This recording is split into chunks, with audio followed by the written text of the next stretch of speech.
Another Day, Another Story Book I Aram Righteousness Chapter 17 to 24. Chapter 17, Bearing No Envy. 161. One should make it a righteous way of life, to hold no envy in his heart. 162. Not being envious of anybody is a rich reward, there is nothing that can match it. 163. One who, in his envy, doesn't appreciate the wealth of others, is known not to value virtue and his own wealth. 164. Those who know of the ills inflicted by envy, will not do anything evil out of envy. 165. One who feels envious of the wealth given away as charity, will have even his kin suffer without anything to wear and eat. 166.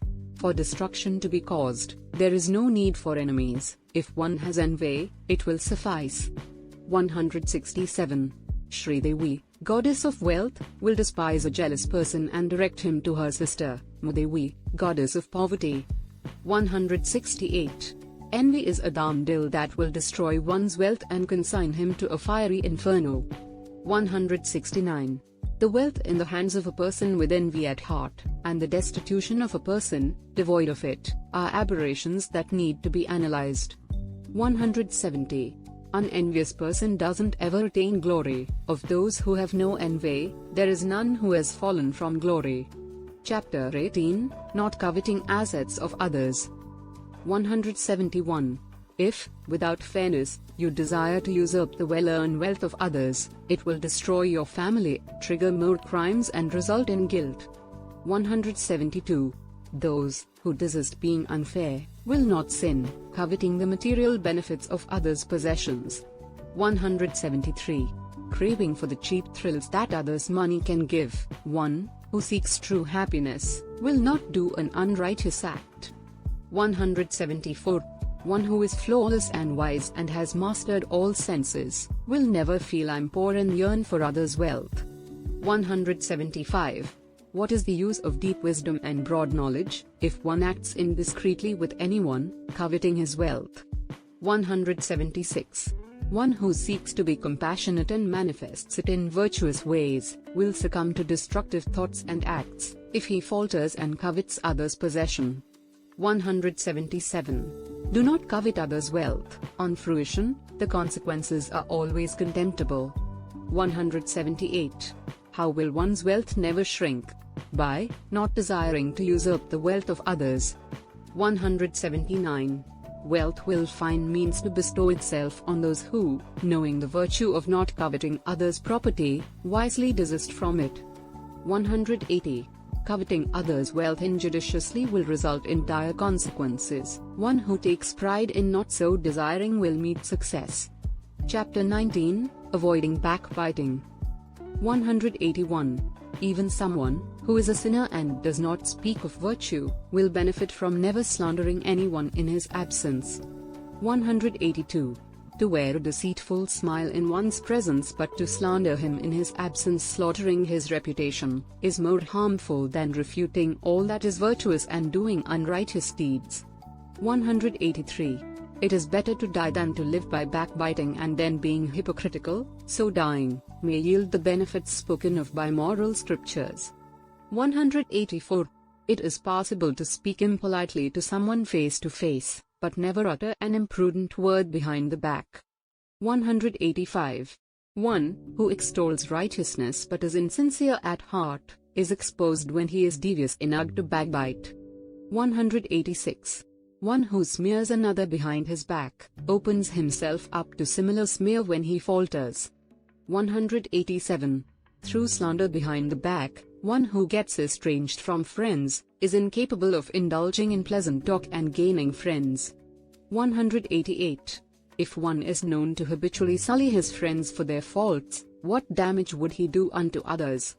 189. Out of its commitment to its virtue of patience, the earth tolerates the presence of a slanderer on it. 190.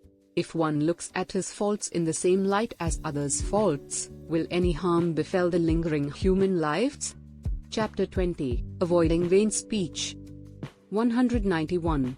Those who make vain discourses, detested by many wise, will be disparaged by all. 192.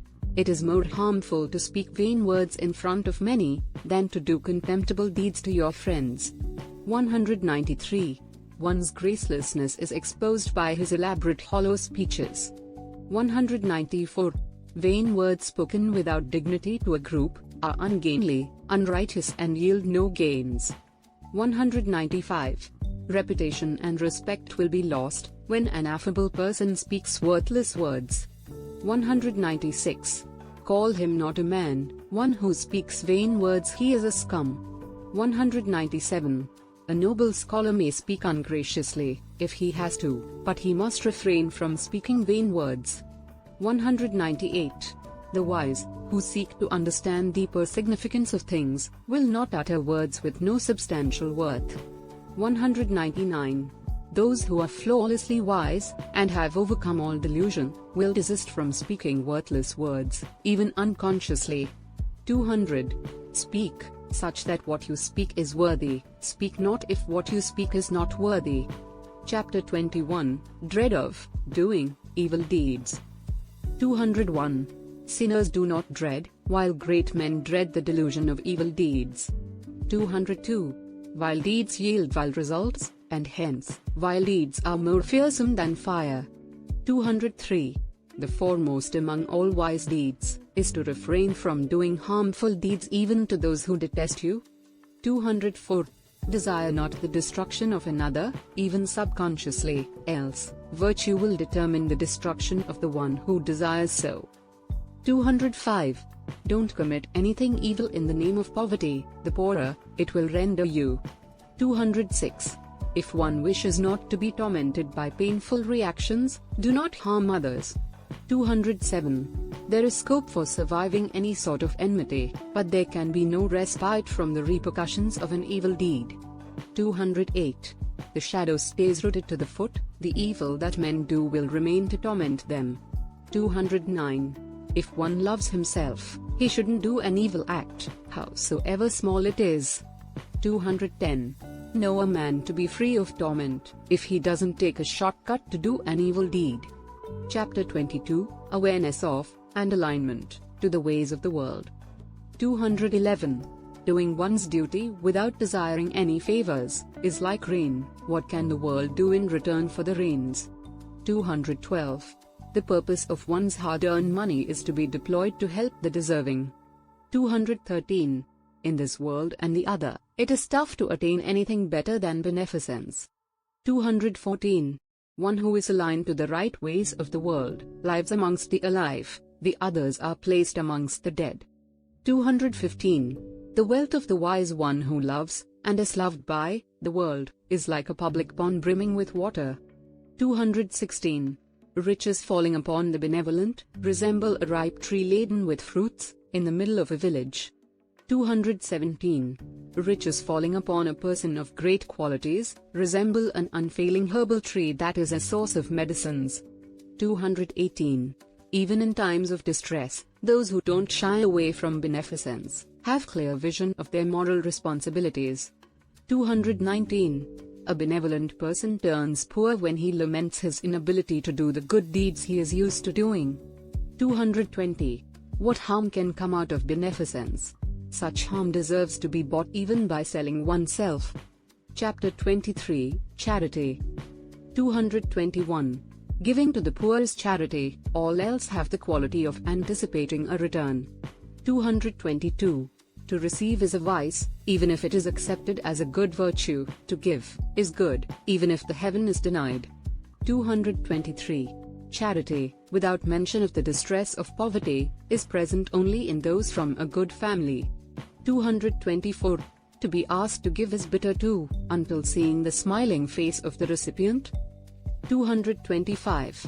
The strength of the strongest is to endure hunger, it trails the ability to eradicate that hunger. 226. To douse the destructive hunger of the destitute, is the safe to store the riches of the rich. 227.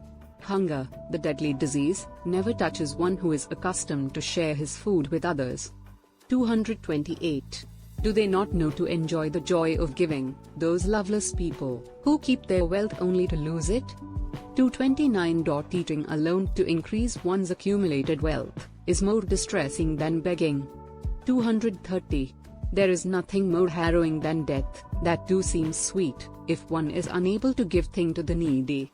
Chapter 24, Fame. 231. Give, and live with fame, there is no other gain for lives. 232. All that chroniclers chronicle, is the renown that rests on those who give to the needy. 233. Nothing other than incomparable fame lasts forever in this world. 234. The world of Devas will cease to praise pure scholars, if one, through his deeds across this world, earns everlasting fame. 235. Growth of fame, amidst adversity, and survival of name, after death, are possible only for the smartest. 236. Appear with fame, if you must appear, if not, it is better not to appear than appear. 237. Why do those who live with no fame, instead of blaming themselves, blame those who revile them? 238. Reproach will remain for those who, with no fame, have no legacy to leave behind. 239. The unblemished, fertile yield will diminish for the land that bears a body with no repute. 240. Those who lead a life free of blame are alive, those who live devoid of fame are not alive. Thanks for watching. Please subscribe to world famous stuff reviews www.youtube.com/channel/usibsmilf go 6 1 Clark.